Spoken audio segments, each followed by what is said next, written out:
My name is Lukasz Lipinski. I'm the national desk editor from daily newspaper Gazeta Wyborcza from Warsaw.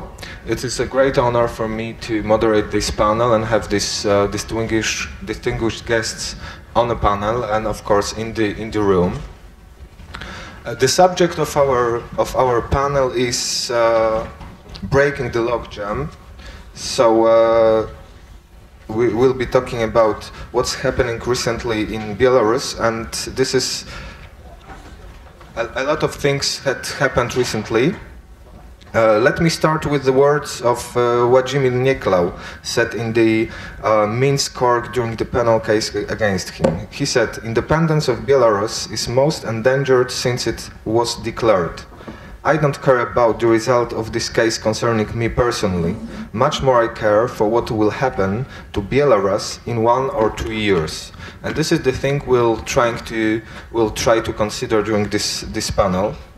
After the elections falsified on 19th of December and demonstration in Minsk, Alyaksandr Lukashenko crushed the opposition.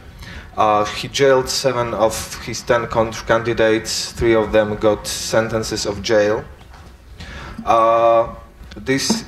This situation also is personal for me because one of the people jailed is Andrzej Poczobut, my good friend. Zapraszamy na breakout session numer 1. What makes regions competitive in the global economy? Sorry, we'll have a break. W sali konferencyjnej numer 1. In a breakout session numer 2, Belarus breaking the logjam w sali konferencyjnej numer 2. Ladies and gentlemen, please feel invited to take part in the first and second breakout session. The first breakout session, what makes regions competitive in the global economy, is held in the conference room number 1. The breakout session number 2, Belarus breaking the logjam, is held in the conference room number 2. Okay, so coming back to our session, for which everyone outside was once again invited. This situation also personal for me because my friend, my colleague from Gazeta Wyborcza, Andrzej Poczobut, is also jailed for the last 2 months, and he's awaiting the penal case in the court. At the same time, Belarus is situated on the bridge of the economic collapse, which creates completely new situation, and everything got very dynamic. Regime of Lukashenko is trying to get emergency money from different directions, and some of that money were promised by Russia, but on the very high price of privatization of the key assets of the national economy. As the situation, what I want to do during this panel is to try to answer three questions. What is happening on Belarus now? Because, as I said, many things are changing very quickly. The second question is what will happen, and we'll try to get a little bit into futurology. And third question, which is very important here, what Poland as a country leading European Union soon for half a year, European Union and United States can do for Belarus in this moment. All my distinguished guests will start from, I asked them to start what's happening, how they assess the situation in Belarus in the respect of economy, human rights, journalism in their fields, and I'll start with Mrs. Zhanna Litvina, whom I want to ask about the situation of the free press, about the situation of journalism press in Belarus.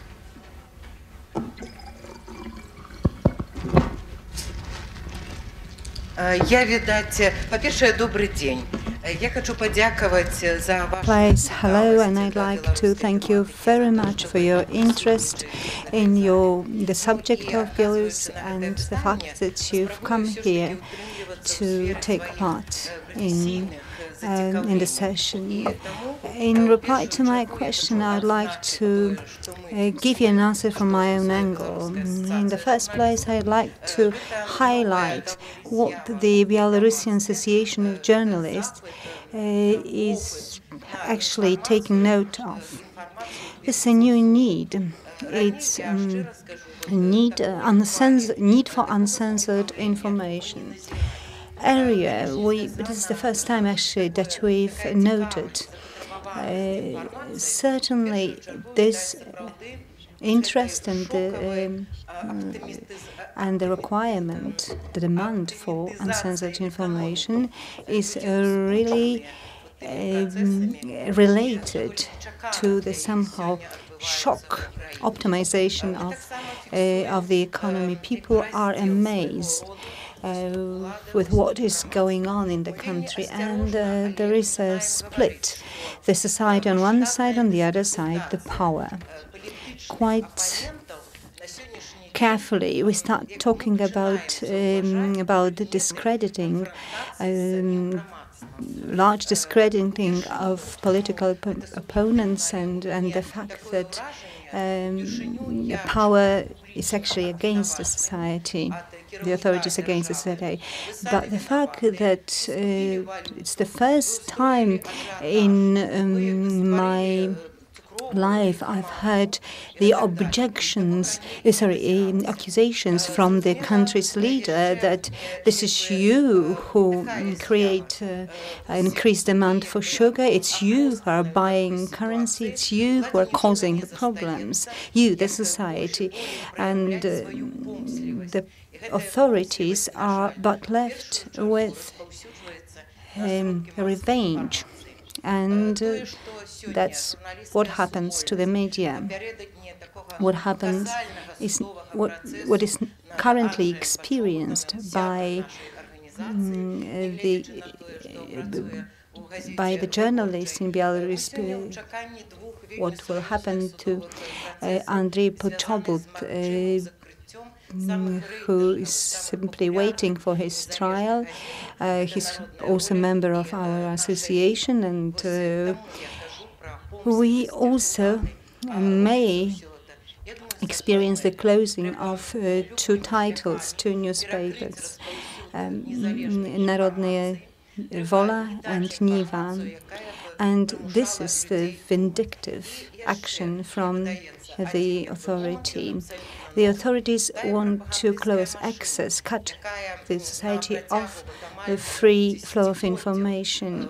What is also important is that this huge machinery, propaganda machinery, that has been controlling the society for the last 2 decades, is currently somehow experiencing a downward trend. And like never before, we are in demand, journalists, professional journalists. And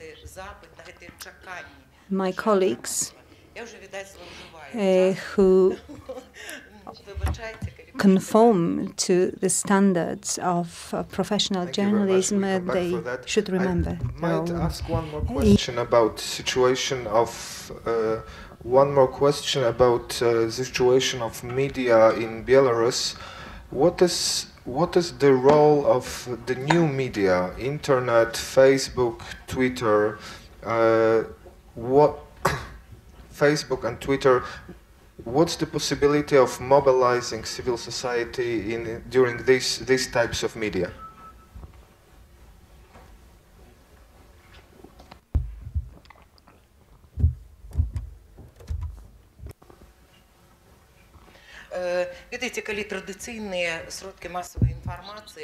Well, to be frank, if we have the traditional media, independent media,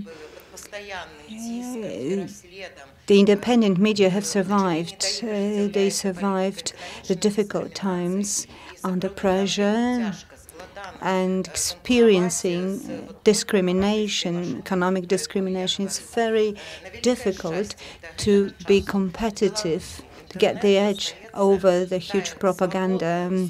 But until today, the internet has been a free zone, free information zone, and official figures say that 4 million of Belarusian citizens, it is 50% of the population of the country, uses the internet, can use the internet, the authorities feel threatened. And in response, what they do, they simply take certain measures. Over the last 12 months, various acts and various legislation has been passed in order to control the internet. We also monitor the persecution of those who are active, the activists. So on the date of voting, on the date of election, the websites were closed. Our colleagues who simply were spreading information, how to find information in communities, internet communities, and, well, they were just telling people what to do. But what today, we are concerned today with the new regulation of the government, the obligation to register media. It's been announced by the Minister of Thank you very much. Information. I remember myself that in Gazeta Wyborcza some years ago we had to defend people who were making cartoons of Lukashenko in the internet, and they were also persecuted. So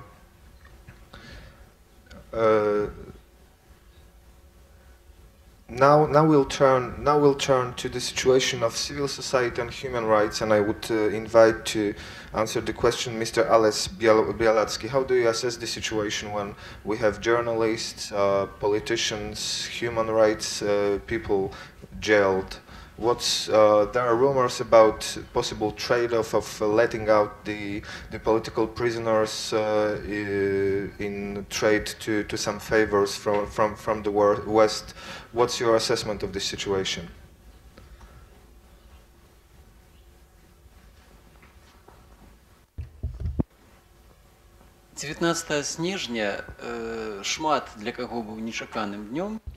On the 19th of December was an unexpected day, in particular for people outside Belarus. The important day when the sort of barrier was crossed by the authorities. It was certain limits were crossed by the authorities. Tens of people were imprisoned. Searches were carried out across the country. Lots of computers seized, and all political parties, as well as NGOs, were under pressure, a lot of pressure. And this has been continued since then. What I want to say is that, in particular, when we had activists and leaders, those who took part in the election campaign, at a certain moment, those political parties were somehow adversely affected. They were shocked. So we can't really hear a distinctive voice of politicians. So what happened? Journalists and those who, the activists of human rights, they became the first ones and the only ones to somehow support the movement. We want Belarusian politicians to understand the situation, and we want them to develop a plan, an agenda, which they can then implement, put in action. However, the authorities, the government failed in attaining the objective, the goals. While I'm talking now about the economy, the problems are not likely to disappear, and we will have to change the situation in Belarus, and we need to actually, from being defensive, need to become offensive, need to get to attack, because there are so many social initiatives, civil initiatives. The government have completed all they planned in terms of court proceedings.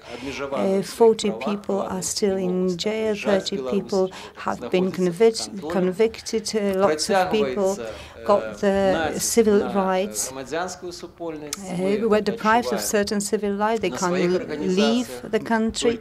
And we also experienced that as an organization. In our office only, we had 4 visits of militia and securities. 18 computers, we've been deprived of 18 computers, and now we're using our laptops and notebooks, which are quick to be somehow concealed or hidden.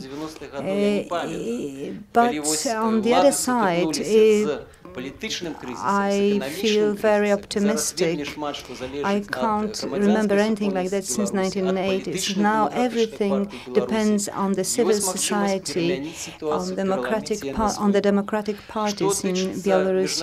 We have a chance to win and to break this logjam.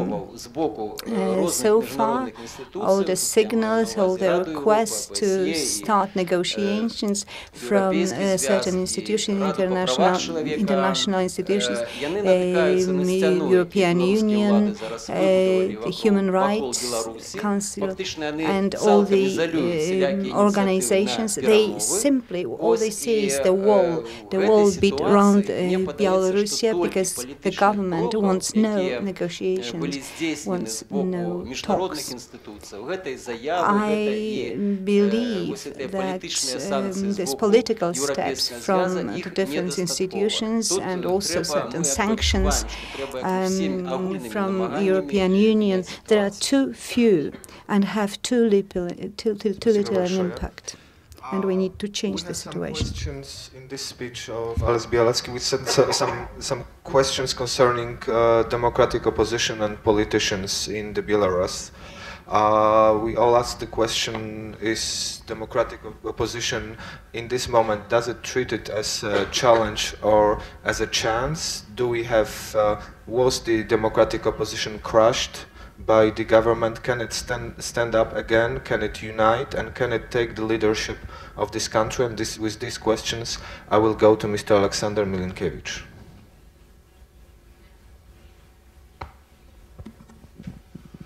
На початку я скажу кілька слов про економічну ситуацію в огульних рисах.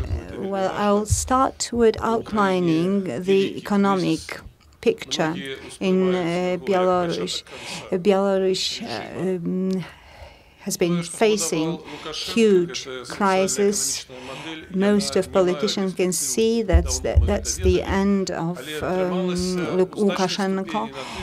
Originally, Lukashenko was simply promoting the civil society model, but we are heading towards a crisis because Russia is unlikely to fund the regime.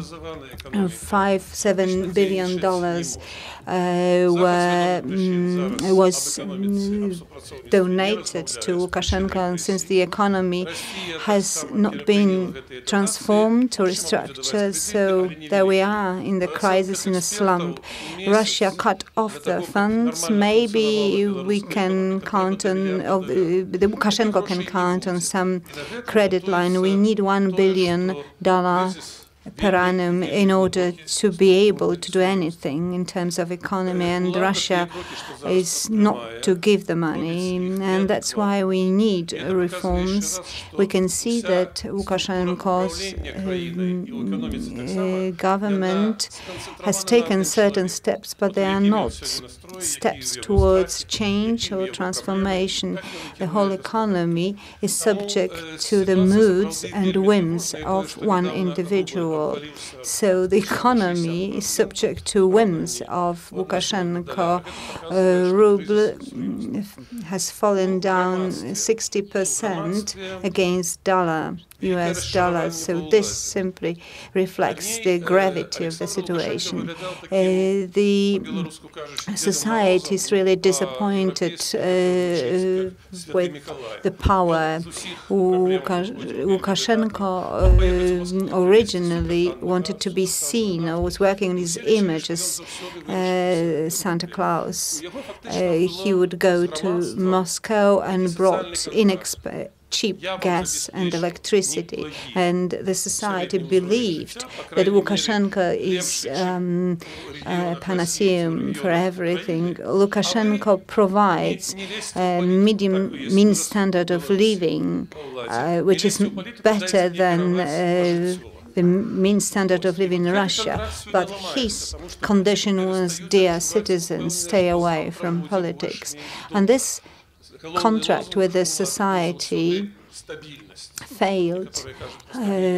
Citizens understand they can't trust Lukashenko. Stabilization was the political slogan of Lukashenko, but some people say that was peace in a graveyard.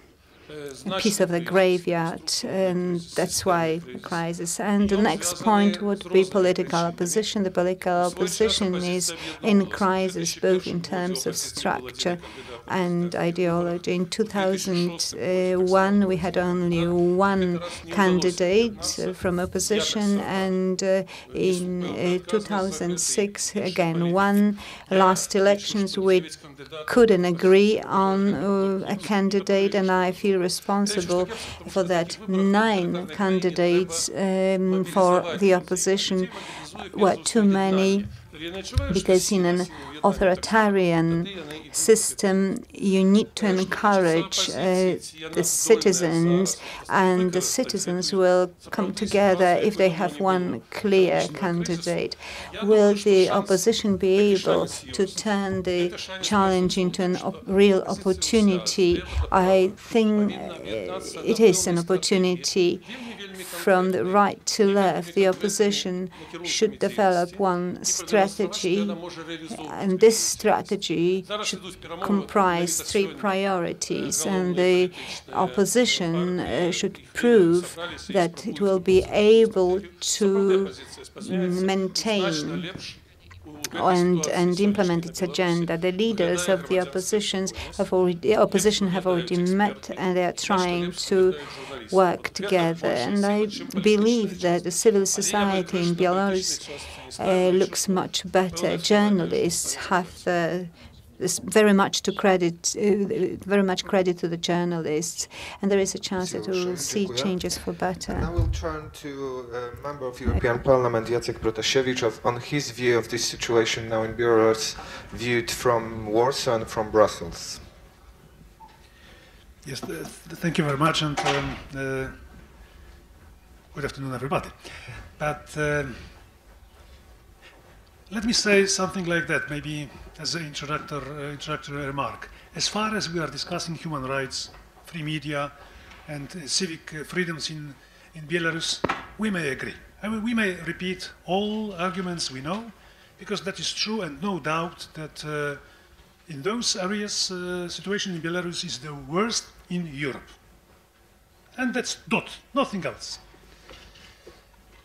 However, when we try to think about Belarus as a state, political entity, and Belarus' future as a political question or a challenge, both for the European Union, but also for people in Belarus,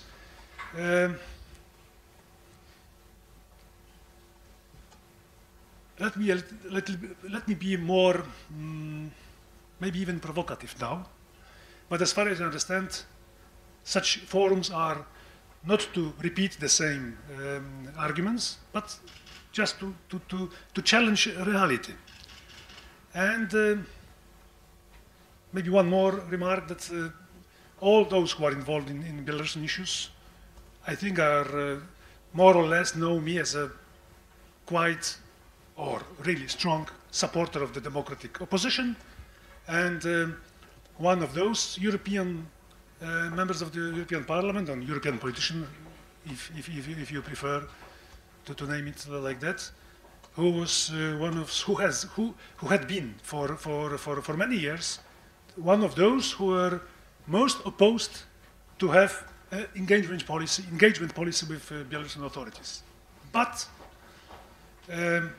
finally, I accepted. That was like maybe 2 years ago, after releasing Alyaksandr Kazulin, or 3 years ago already, August 2008, after releasing Alyaksandr Kazulin and registering Narodna Niwa Nasza Wolia, that there was a chance to start a kind of a process being moderated, accelerated from outside, but in order to make a evolutionary change. And maybe it may have happened that me personally or other European politicians, we hadn't been understood properly, but majority of the Belarusian opposition, because we were accused of being betrayers, of being too pragmatic, of making deals with Lukashenko and forgetting about the people's, basic freedoms. But that was completely different. I mean, at that time, we realized that in fact we are facing, maybe make it simpler, the complicated context. We are facing very tough, very sad, but real alternative, whether we are trying to preserve independence of the country, and of course, preserve means we are ready to cooperate, even financially, economically support Belarusian government, Belarusian regime, frankly speaking, but to negotiate some evolutionary changes, or we don't think about that issue, and we are focused on finishing Lukashenko's undemocratic regime. And part of the opposition understood that strategy. Part, maybe even bigger part, couldn't accept. So, what was the turning point in that for that policy? Where was a benchmark, I may say, or the main point? Not the presidential elections, because we were absolutely aware that there was no chance to have democratic presidential elections in Belarus. Only being unrealistic, we could believe that Lukashenko could have agreed to have totally free presidential elections and to face a risk of being not re-elected. So that was just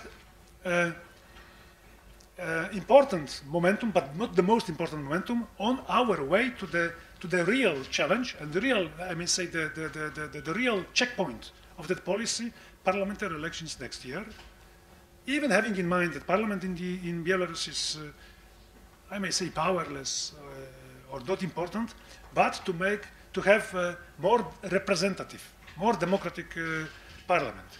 So basically, if I may make it in a more metaphoric way, we were facing let's say, three strategic options.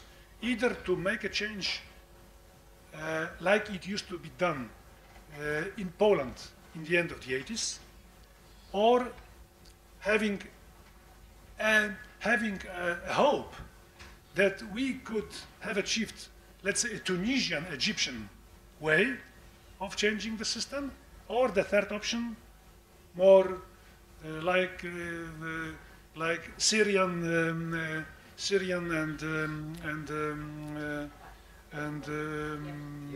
and Yemeni way of making a change. And I remember I were meeting those opposition representatives in Minsk, in Grodno, in Vilnius, in Brussels, in Strasbourg many times, And even at that time, Janusz Milinkevich was also a member of the parliament, and I was asking Janusz, did you really expect sitting at the round table in June '88 that that could have happened with or resulted in totally free elections in 2 or 3 years later? No. I remember at the time I was one of those who were protesting against that kind of policy, because I was one of the young student association, maybe not a leader, but okay, member of the executive body. I was even invited to take part in the roundtable negotiations in one of those so-called sub tables, and I resigned. By the way, you know who replaced me? Mariusz Kamiński, one of the most radical politicians nowadays in Poland. Mariusz Kamiński. So I resigned because I thought at the time that it was too soft against the communist regime. We wanted to fight it down. But that was the strategy which resulted in a positive results. So the final remark is that I remember I met, and I want to say that with a respect to all who suffered afterwards, I mean after 19th of December, with expressing a huge, I mean the real and sincere sorrow to those who are in jailed or imprisoned or arrested under the home arrest and repression in any way. I may say that a part of the opposition was completely unrealistic. They believed they could make a change during that December elections. And when we are now, and that's the question, whether it is a way to change, how it is called, our panel? The Logjam. Yes, the Logjam. And I'm afraid, I'm less pessimistic than I was in November now. Because what is the realistic approach? Now, what can the West do now? The only way is the moral approach. And we are calling, as the European Parliament, for moral and tougher approach from the European Council, which means imposing economic sanctions. Targeted, not targeted, doesn't matter, but economic sanctions. Until or unless all prisoners are released. The alternative option, I mean for us, there is no option, but there is still an option for the Belarusian regime. I mean, if they don't make any those concessions also in commas, not in brackets, in commas, for the West, because this is not they are not concessions for us. They are concessions for the basic freedoms, but they may prefer to make concessions for economic dependence from eastern neighbor. But now we have lost, our real influence on the political situation in Belarus, and that's why I may admit, and I'm accusing myself also for not being enough persuasive, meeting with part of Belarusian opposition. Now, now what we can do, we can only have a hope that those people in Minsk who are in power can realize that democracy is less dangerous for them than dependency, and democracy is more favorable, finally, also for them than dependency. Because there is also the final remark is, I don't believe that we can have a common approach with Russia to change Belarus for better. We can have a common approach maybe to change the leader of Belarus, but the question is who is, what is the day after?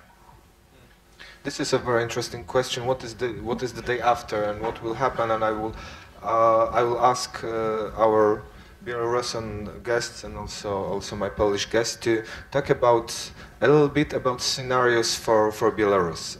at the moment, we have the situation that in trade for emergency money, it's very possible that Lukashenko will sell the the national assets, some of the most important companies, which by some is thought as a first step or very big step towards the total dependency towards Russia. This is one of the scenario. In the panel before on Orange Revolution, Professor Mishtal asked the question: is the colorful revolution possible in Belarus at the moment? And there is some other scenarios. I talked a lot to some young Belarusian students I met before that panel. They were quite pessimistic. They were talking sort of the scenario which they would see if even Lukashenko would go would be scenario that another new Lukashenko would be created, and sort of the best scenario they perceived it was the scenario of, let's say, Kuchmism in Belarus, having the same situation as Ukraine had many years ago. So I would ask my guests again, starting from Zhanna Litvina, what's her prediction? What will happen in next, let's say, month or year or two?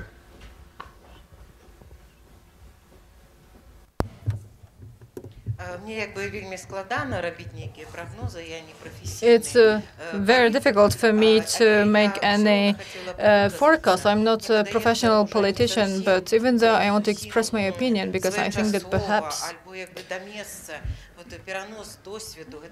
not entirely to the subject that we should transfer here experiences of colorful revolutions that took place in our neighboring countries, and using this in Belarus. For the last several years, we've seen a certain periods, but it is not a way to follow by Belarus. What makes me scared the most now is the return of isolation of our state, and I think that we cannot allow for this situation. Only then we can speak about any future when in our country, in our own society, finally we'll initiate a certain dialogue about what is going on, about where are we heading, what happens tomorrow, what can happen tomorrow. People need that and they want it. And very honestly, I want to say that in independent Belarusian national media,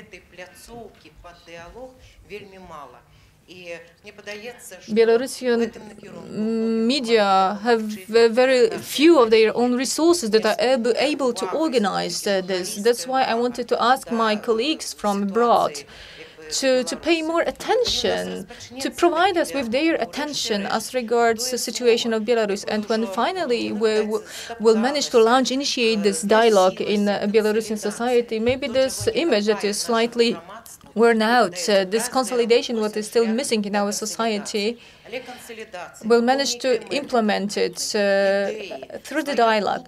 But consolidation through common goals, visions, not trying to get consolidated against another political campaign. The same question to Mr. Byalyatski.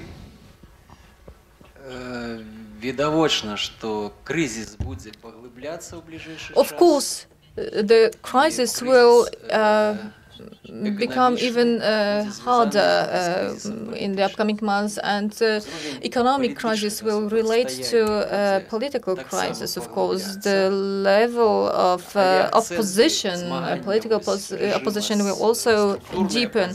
But actions of regime fighting with structural opposition and political parties and NGOs most probably will be transferred to social protests also that we are able to observe now, and social actions that are initiated now, which is organized but totally unknown youth.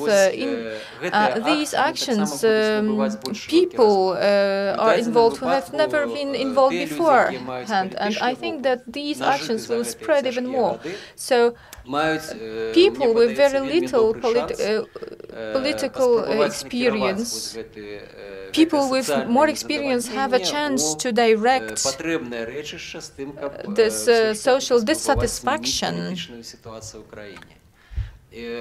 in the necessary direction to be able to change the situation in this state. Therefore, of course, governments and authorities will not sit and observe everything silently.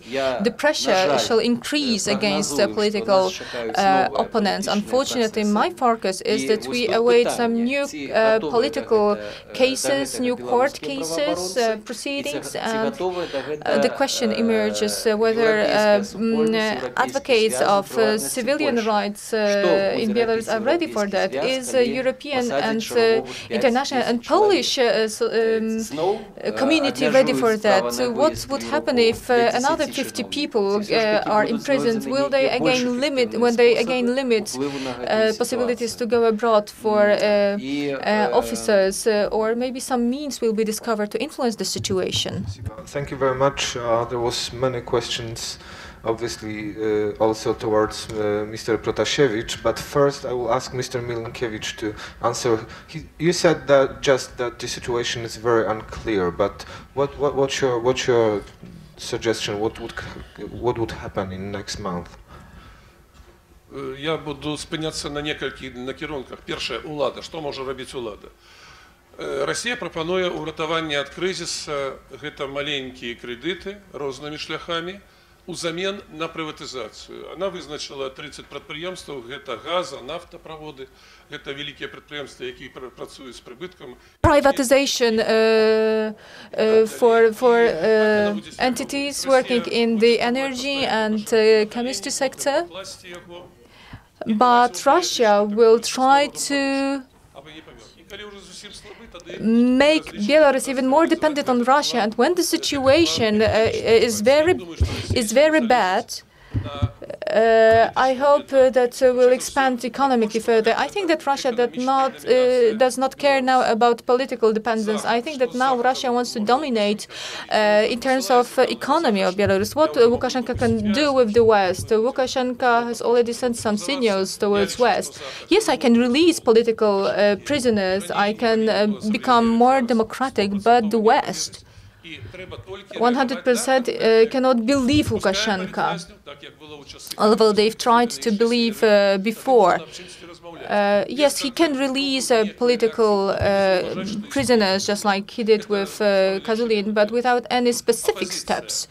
We have to forget that this authority exists. As regards opposition, I think that I did not candidate in these elections, but I supported other candidates. I visited flats of people. I participated in different reunions. I think that opposition has to change its orientation. In 2001, I participated. I was a manager of one of democratic candidates' supporters. In 2006, we also tried to perform this colorful revolution. Now we've also undertook this sort of attempt. So I'm convinced that in a country like Belarus, to organize a colorful electoral revolution, meaning winning when people go into streets and protest, it is a very difficult task. It's virtually impossible in our state because people are very much afraid. In Ukraine, people were not that terrified, neither in Georgia.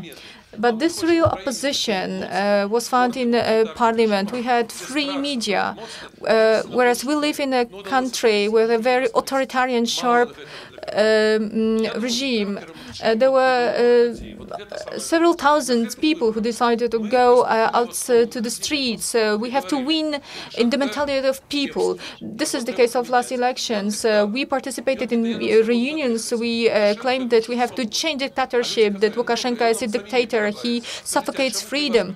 But people said, yes, we don't like him, that's true, but please tell us, if you get to the power, will it make our lives better? So the opposition cannot answer this question, address it. Therefore, we have only 30% of people who support opposition, but 50 people who support EU, and 70% is contesting everything.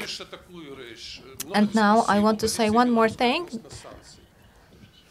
There are very wide discussions throughout opposition about economic sanctions. There are some personal political sanctions. It raises no objections. But as regards economic sanctions, my suggestion is, if we think about Belarus, don't think about Lukashenko Brussels, Lukashenko Moscow.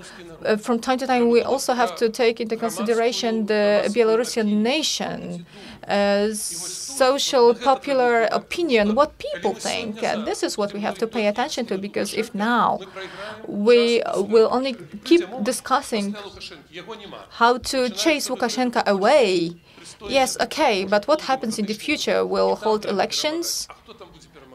Maybe this will be democratic elections, and we should win there. But who really wins? People will win by voting. That's why we have to influence these people, people who have pro-European opinions and views. And here we have to do a lot. So there was many questions to Mr. Protasiewicz concerning, first, is Europe and Poland ready for the situation that we have more political prisoners? Another question about sanctions. What should be the way how we input the sanctions? Is it possible by the whole European Union to agree on sanctions? This is the questions I want you to answer. Frankly speaking, this is, I think, one of the tasks or a challenge for the Polish presidency to make sanctions real, happen, to go through the Council, European Council, and to have, I mean, unanimity, because that's the problem, is that majority of European states are in favor, but there are, which are opposing even targeted sanctions, not full-fledged, I think, but full-fledged is also fine. But realistically, that is a task for Polish presidency to achieve an agreement on that. Secondly, to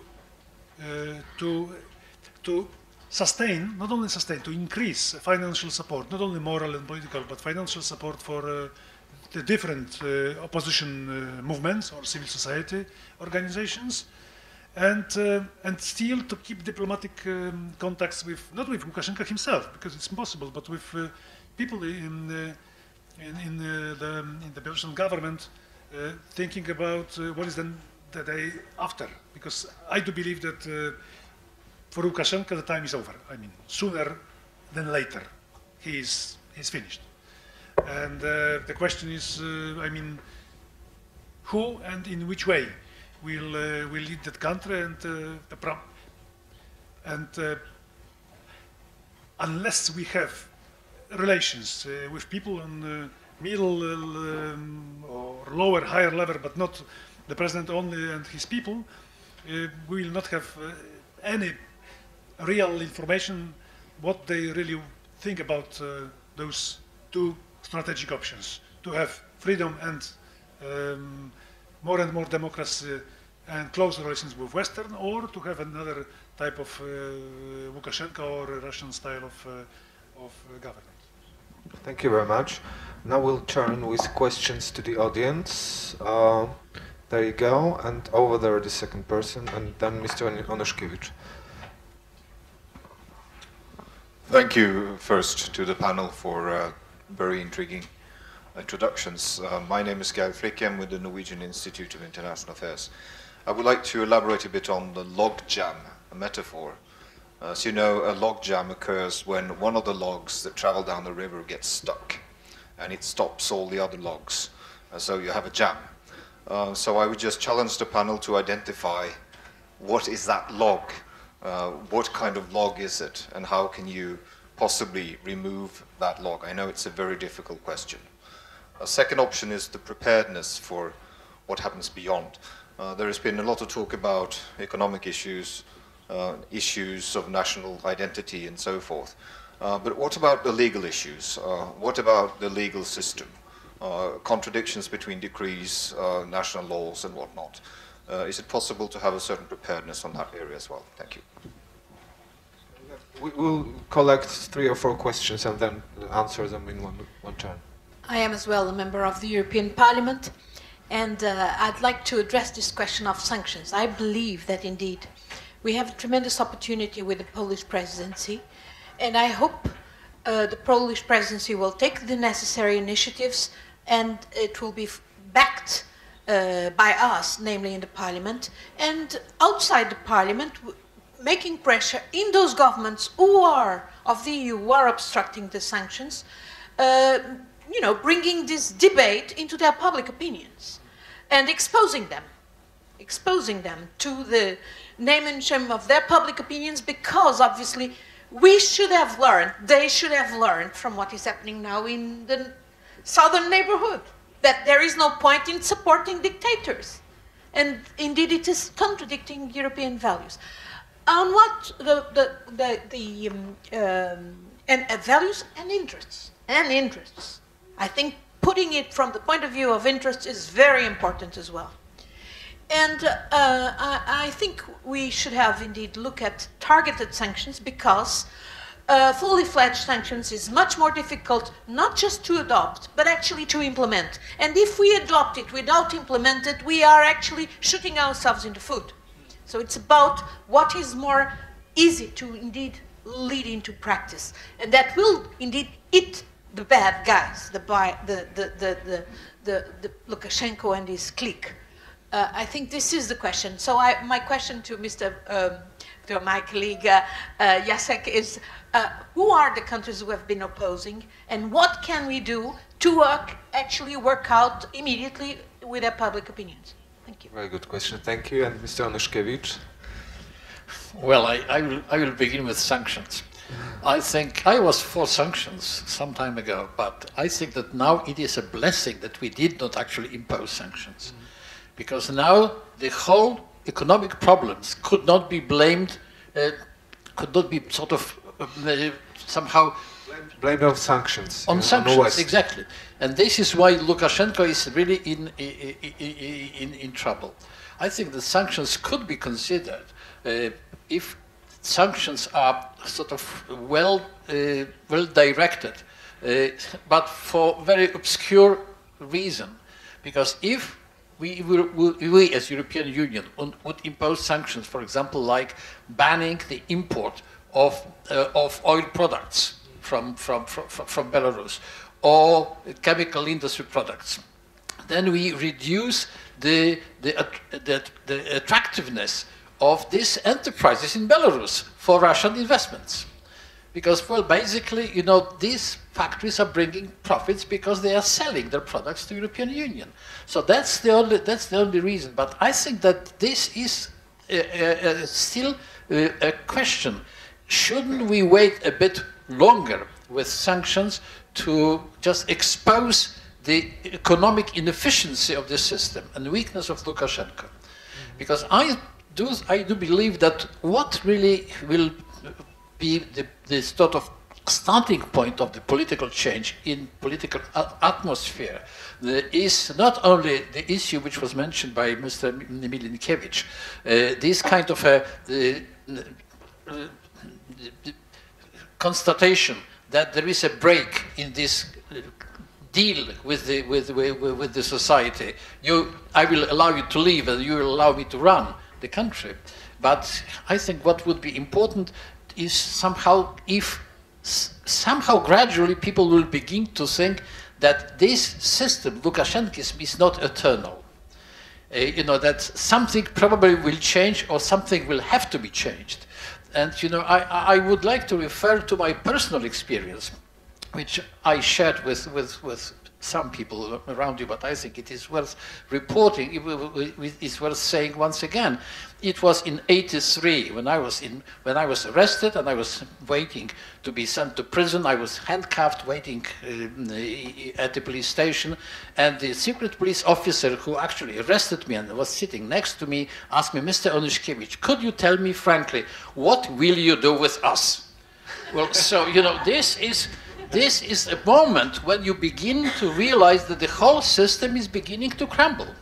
So, you know, once this is, you know, this is kind of a perception that this Lukashenko system is not eternal. That will be the beginning, because if it is done, then people even which were supposed to execute certain orders would do it not very sort of enthusiastically. And this was basically the essence of our system before the changes. You know, theoretically, authorities had full power in their hands. They could do everything. They wanted, for example, to fire me from the university, but they couldn't because people simply didn't want to implement this decision. So I think that this is important. But my question really, after these remarks, is the following. What is the game of Russia?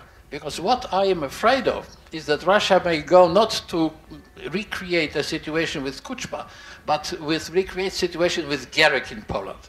Right. That means to change the leader and then improve the situation somehow, you know, showing that it is better, gaining another 10 years, which would be obviously quite catastrophic for Belarus because Belarus has no time. But this also scenario is quite possible. Thank you. So we have another scenario to talk about, and the question, Mr. Shushkevich, and we'll definitely take another round. Я скажу по-белорусски, как лепее разумели панелисты белорусы. I'll say a few words in Belarusian to make my friends from Belarus understand me, unfortunately. But I disagree with my friends from Belarus and with you, with Mr. Protasiewicz. I know that Protasiewicz wants to make all the best in Belarus, but I disagree with you. Neither Brussels nor Strasbourg, you have never had any influence, political influence on authority in Belarus, government in Belarus. You have never had any executive powers or lawmakers, no power at all. And now you'd like to have some influence. But as a matter of fact, Lukashenko was guiding you the way as he wished, and using your Polish experience. You had Jaruzelski, General Jaruzelski. He is a very well-educated person and full of culture. We had a totally different management. These were educated people, whereas in Belarus we are dealing with pathology, with people, with a person who grabbed the power and doesn't want to leave it, and therefore Russia is able to lead him the way Russia wants it and play the game. Will it leave independence to Belarus, or will they take the independence of Belarus? Here, the International Currency Fund that suggested us the help, they suggested help to Belarusian government, not Belarusian society. So all the money that were received by Lukashenko will be spent on enhancing, enforcing intelligence and structures of power, army power. If we don't apply sanctions, what happens in Belarus? It will be even worse. The situation will be even worse. What is the situation of political opposition? Opposition has no support at all from the West, and therefore our society, our civil society, is still very weak. And as regards protection of human rights, organizations who deal with it indeed do quite a good job. Once I was called to persecution office.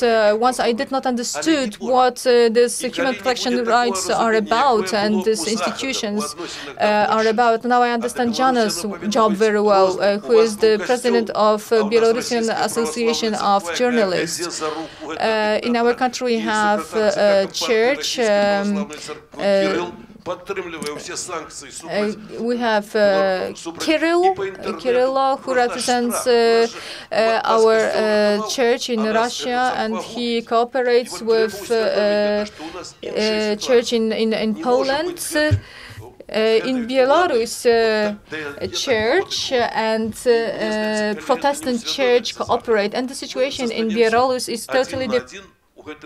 And if the West doesn't Orthodox Church, and if we don't understand it, there will be only fear, and maybe in the future some bloody choice of dissatisfied society. We have to look for solutions, ways for going out and see if opposition can speak in one voice. As a matter of fact, opposition lost during the last elections, but also did the authority, government, and those who cooperate with government.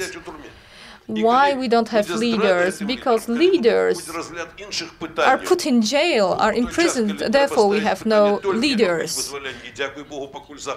Therefore we have to fight to have them freed, they have to be liberated, these political opponents, and we are very happy that the West struggles for releasing our political leaders.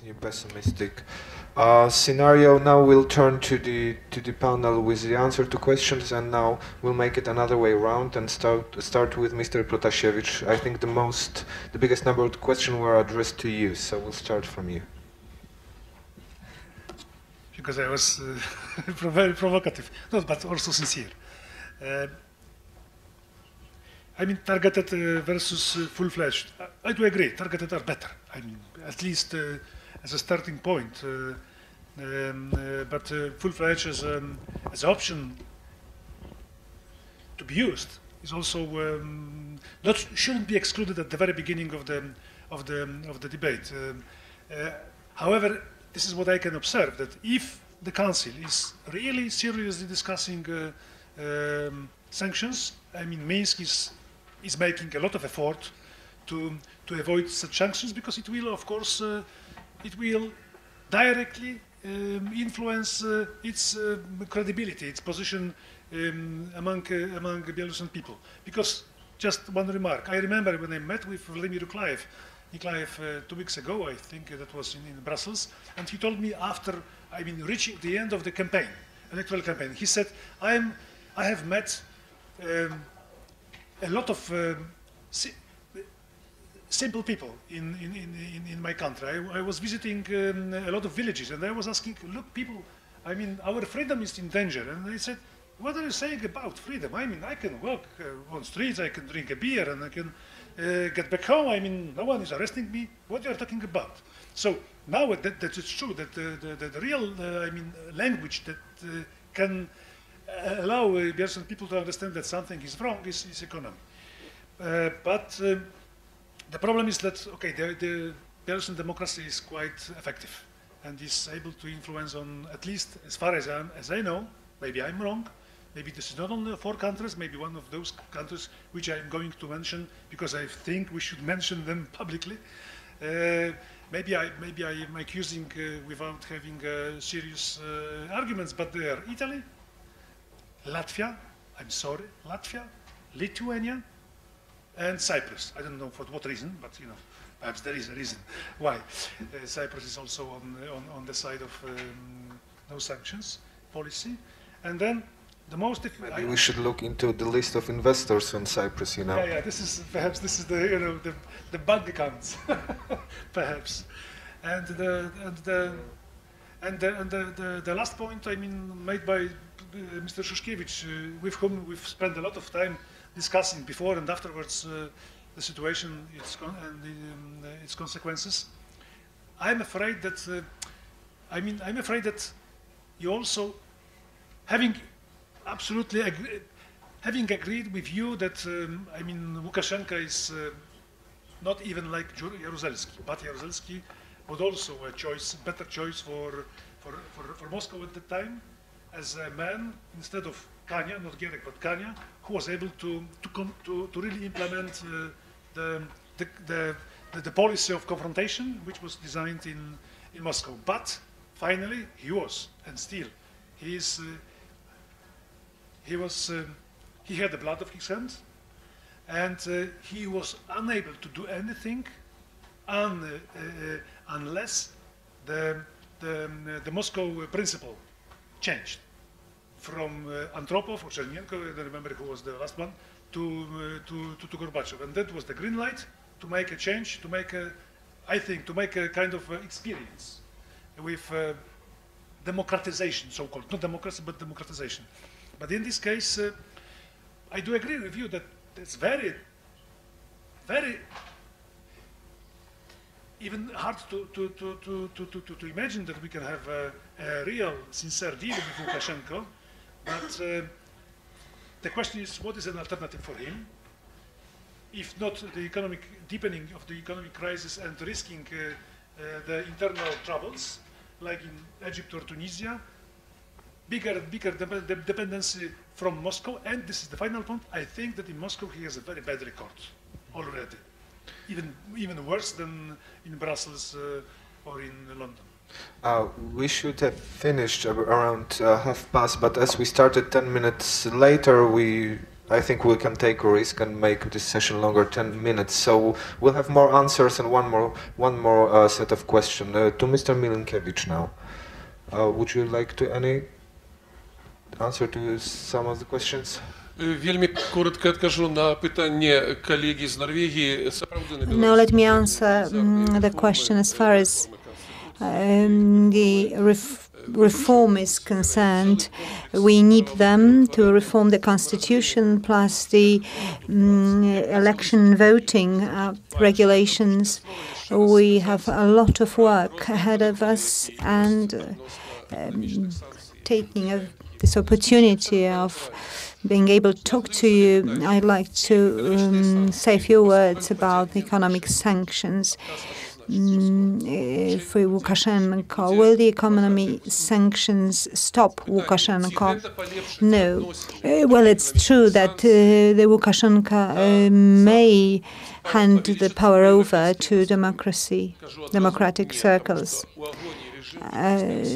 Will the pro-European evolve? Will this have any influence on European trends? And the answer is no, because Lukashenko has been telling people from television that the European Union is wrong and bad. The support for European Union, however, is on increase because people see the Union in a positive way, and Lukashenko cannot use his slogan of cheap gas and oil, because this is not going to happen. Everybody knows about it. Today, what we need to do is to get rid of the much hated and despised regime. But we need to think about what will happen after. There is some good awareness of this in Poland, but we are right at the beginning of understanding the process. If the society is not ready for what may happen, then the changes will not happen.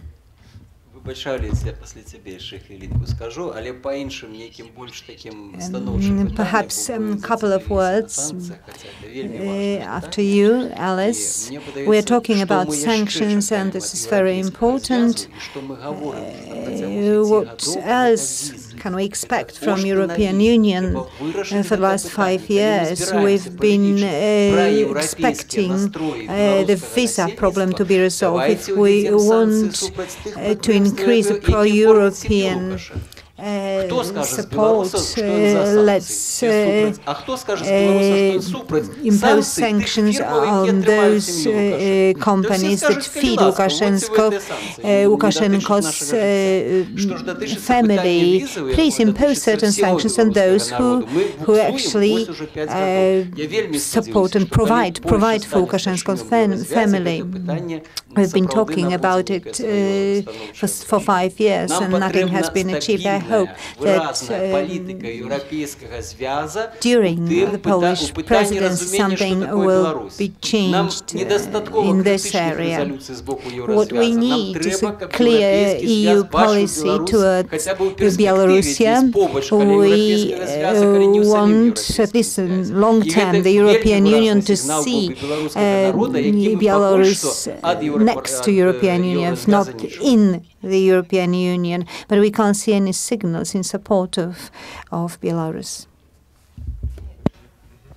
Okay, so thank you very much. Well, the European Union is trying to address Belarus's European partnership in some way. Also tries to address this problem, although this program is still on the very starting stage.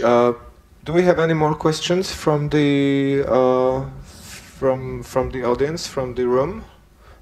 We have. Bartosz Brzykowski, I'm representing European Center for Geopolitical Analysis. I got a question to Mr. Milinkevich. American ambassador said today on conference that Poland is an example for the region if we're talking about spread of democracy. But there is a difference between Poland from Roundtable in '89 and Belarus now, because the West exactly knew who they supposed to support that time, but in Belarus we actually don't. And what is a way to resolve this problem actually? Because there is, like, I don't see any promotion in the European Union who actually we should support, the civil society or opposition is actually divided. Okay, thank you. One more question we can take. So let's make it the final question to Mr. Milinkevich. Ситуація сапраўды вельмі адрозніваецца ў Беларусі зараз. The situation in Belarus is very different from what Poland used to be at the time of the Round Table, because the solidarity was supported by more than 10 million people. We are not united. We are very much diversified, and there is much to be done. We'll be able to do that with some goodwill and a sense of responsibility, and obviously there is a chance to do it. We expect the authorities to experience the crisis, to be affected by the crisis, and there is also a question of the coordination, what's being done within the country, but also some coordination of the actions taken by the EU. May I give a negative example? When the dialogue with Belarus was initiated, so many people believe that this dialogue may become effective. Lukashenko would be changeable, to be transformed from a dictator to a democrat. And everybody appeared to miss the point. Everybody appeared to simply forget about NGOs and civil society. I think that was going from one extreme to the other. I think everything depends on us. If we prove strong, they will talk to us at a round table. It is a good form without any bloodshed. I already said that I wouldn't see a chance this color revolution. It may be a protest from the community, from the society, but I doubt very much that the opposition has potential to lead such social group. Dziękuję. Coming back to 1989, we can finish our discussion on the optimistic note. So we're hoping that 1989, like in Poland, will happen in Belarus. Thank you very much.